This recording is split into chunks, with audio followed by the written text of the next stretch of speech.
Hello friends, this is RIG and I welcome you all to this video.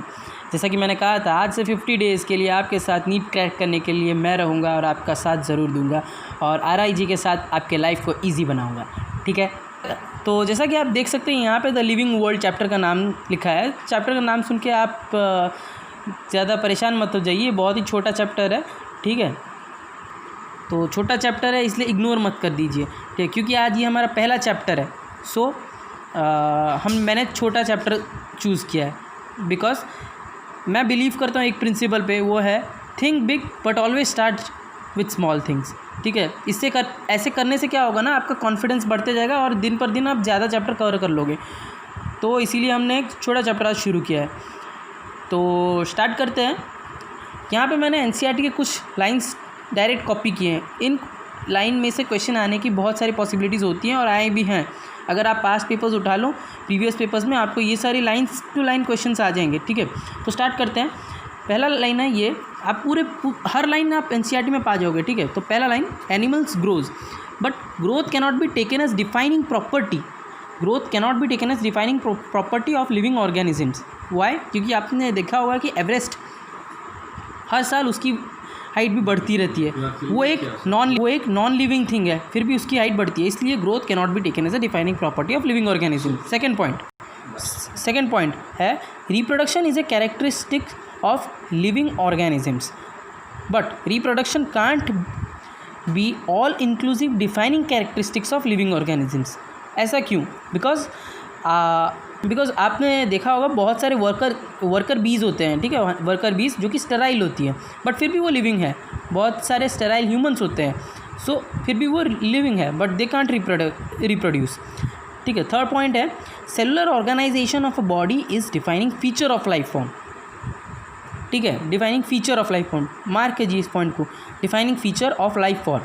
उसके बाद है, consciousness is the defining property of living organism. Difference देखिए, defining property is consciousness but defining feature is cellular organism. तो question ऐसा भी आ सकता है, which of the following is a defining property. वहाँ पे आपको दे देगा कॉन्शियसनेस और सेलुलर ऑर्गेनिज्म दोनों होगा, तो और थर्ड में दे देगा रिप्रोडक्शन, और नीचे लिख देगा फोर्थ ऑप्शन में कि both first and third option. तो ऐसे में आप कंफ्यूज हो सकते हो। अगर डिफाइनिंग प्रॉपर्टी बोला है तो डायरेक्टली कॉन्शियसनेस को चूज़ करो, और डिफाइनिंग फीचर्स बोलता है तो सिर्फ सेलुलर ऑर्गेनाइजेशन को चूज़ करो। सो नेक्स्ट चीज़ आता है इस चैप्टर में, कैटेगरीज, टेक्सोनॉमी, हायरार्की, ये सब चीज़ें, ये सब आप जानते हो कि बचपन से पढ़ते आ रहे हो, 10th क्लास से पढ़ते आ रहे हो, इस पर इतने ध्यान नहीं देंगे। एक बार देख लो, किंगडम, फाइलम, नीचे से चलते हैं। ठीक है, species, genus, family, order, class, phylum, kingdom. Important चीज़ है, टेक्सोनॉमिक कैटेगरी की आपके NCERT में एक टेबल दी हुई है। ठीक है, जिसमें ह्यूमन का जो है पूरा कैटेगरी किस तरह से क्लासिफिकेशन है वो देखने वाली चीज़ है। NCERT में दिया हुआ है ये टेबल। इसका एक और कुछ इस तरह का टेबल होता है वो। ठीक है, NCERT से भी आप देख सकते हो, ये मैंने दूसरे बुक से दिखाई है आपको। तो उन सब को स्किप करते हैं, वो सब आप बचपन से पढ़ते आ रहे हो, वो खुद पढ़ सकते हो। तो नेक्स्ट चीज़ यहाँ पे आती है, टेक्सोनॉमिक एड्स।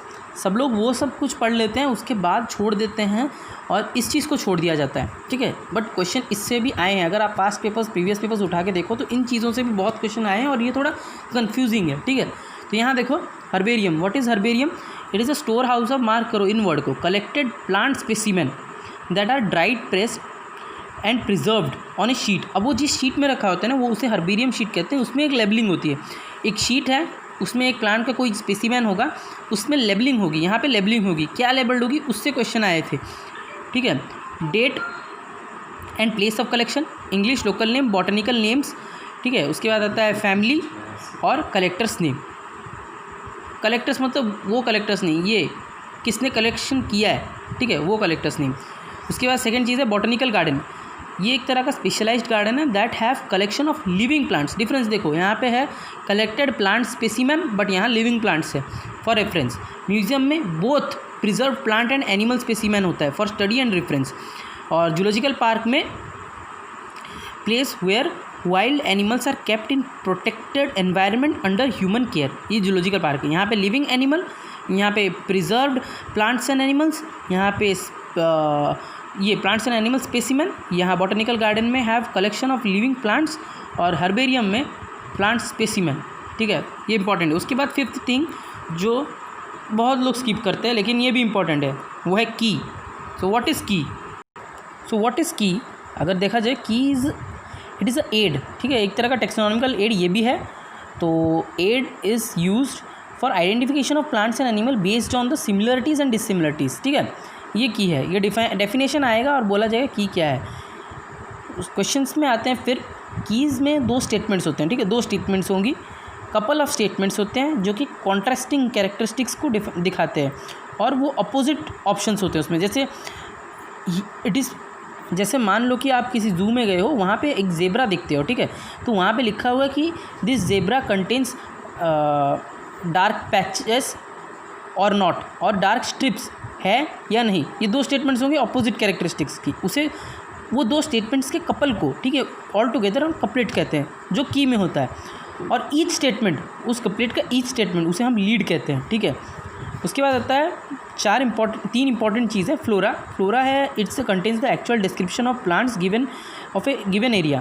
प्लांट की डिस्क्रिप्शन होती है इसमें फ्लोरा में, ठीक है, और उस क्या डिस्क्रिप्शन होती है, उसकी हैबिटेट और डिस्ट्रीब्यूशन के बारे में बताएगा। मैनुअल्स में क्या होता है, provide information of names of species found in an area, species, number of species found in a area, उसको हम मैनुअल कहते हैं। और मोनोग्राफ्स क्या होता है, contains information of only 1 tax on, mono means 1। तो ये हो गया आपकी फर्स्ट चैप्टर की रिव्यू थी, ठीक है।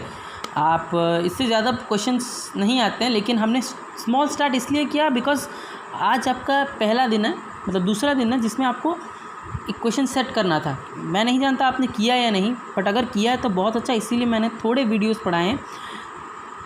आप उन चैप्टर्स वो उसके थ्रू जाइए, वो क्वेश्चंस कीजिए, क्वेश्चन सेट कीजिए। अब उसमें जो चैप्टर आपका सबसे ज़्यादा आ रहा है ना, आप कमेंट बॉक्स में लिख दीजिए कि कौन सा चैप्टर आपको सबसे ज़्यादा डाउट हो रहा है। मैं उसी से रिलेटेड पहले वीडियोस छोड़ दूंगा, मैं ये सब वीडियोस बाद में छोड़ूंगा। उन चैप्टर्स के वीडियोस जो आपको सबसे ज़्यादा डाउटफुल हो रहे हैं, वो चैप्टर के वीडियोस आगे छोड़ दूंगा।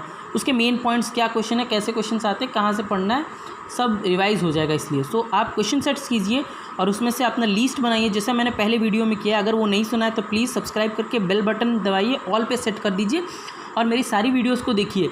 पहली वीडियो को श्योर देखिएगा, ठीक है। उस वीडियो में मैंने बेसिक चीज़ें बताई हैं जो आपको करना है, कैसे करना है, ठीक है। तो आप क्वेश्चन सेट्स कीजिए, चैप्टर्स प्लीज़ कमेंट में मेंशन कीजिए ताकि मैं आपके अनुसार अच्छे से चैप्टर को भी पढ़ा सकूँ, ठीक है।